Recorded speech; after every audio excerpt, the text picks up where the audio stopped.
Hi everyone, today I want to talk about some phrasal verbs. What are phrasal verbs? Well, phrasal verbs are pretty common in English. They're usually made up of a verb and a preposition. For example, sit down, or stand up, or look in, or look for. Those are all types of phrasal verbs. But today I want to focus on 4 tricky phrasal verbs that some people have trouble with because they're quite similar.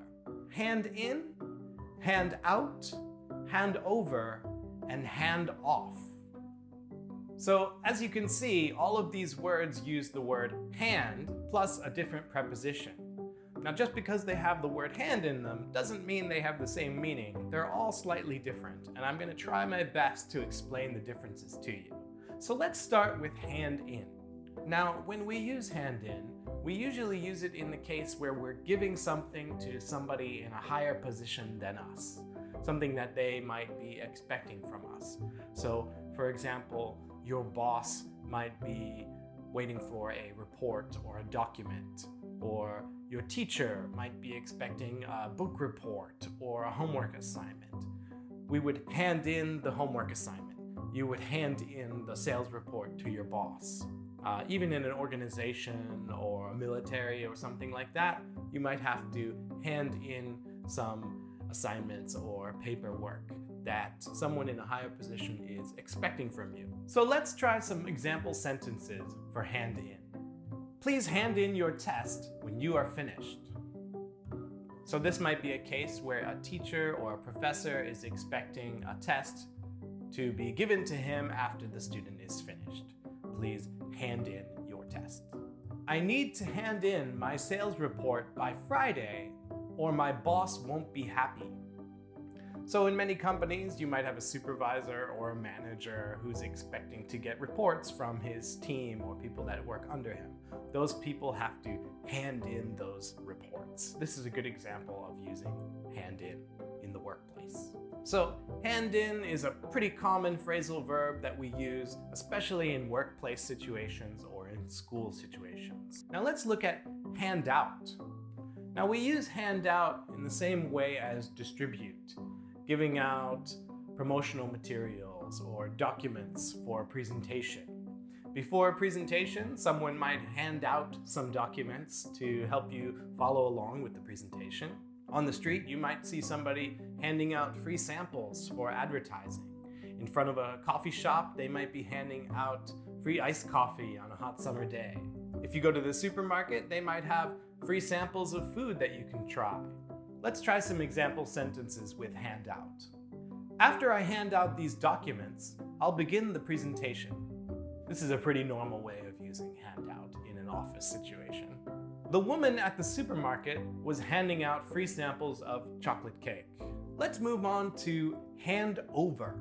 Hand over is often used when giving or returning something that you don't want to give up or can't give up, or maybe something that belongs to you. It all depends on the situation.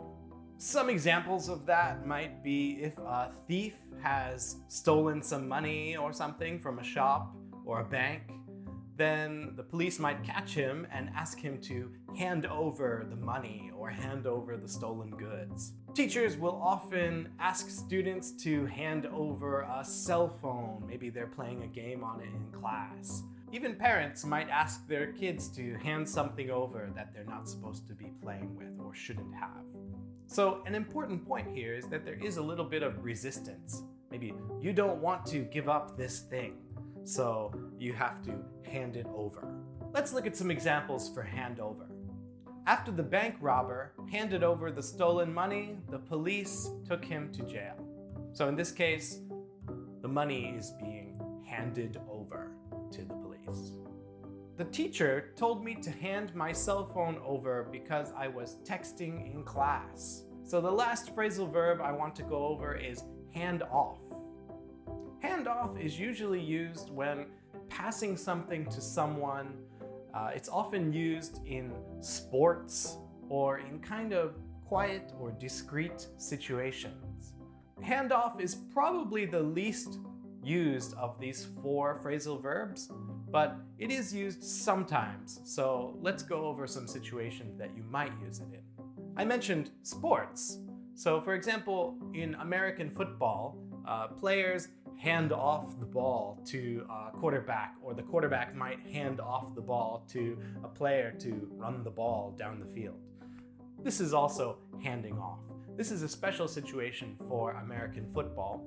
Now, I mentioned quiet or discreet kind of situations. In this case, I mean a situation where you don't want people to see that you are giving something to somebody. I'm sure you've seen in a movie or TV show where one character passes a briefcase or a package to someone in a secret location, trying to hide from the police or the FBI or government agents or something like that. This would be handing off. So let's look at some example sentences for hand off. Smith handed off the ball to Wilson to complete the winning play. Now, I think this kind of sentence would probably be said by a sports writer or a sports commentator, someone who's watching the game and describing what happens. The police watched the suspect hand off the illegal documents at the airport. I think in movies and TV, the airport is a pretty common place where someone might hand off their stolen documents to their partner so they can get on a plane and escape.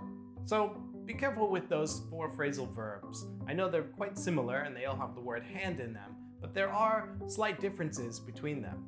You'll probably use hand in and hand out the most. Hand off is probably the least commonly used of these 4 phrasal verbs. So I hope that helps clear things up a bit. That's it for today, and I'll see you next time.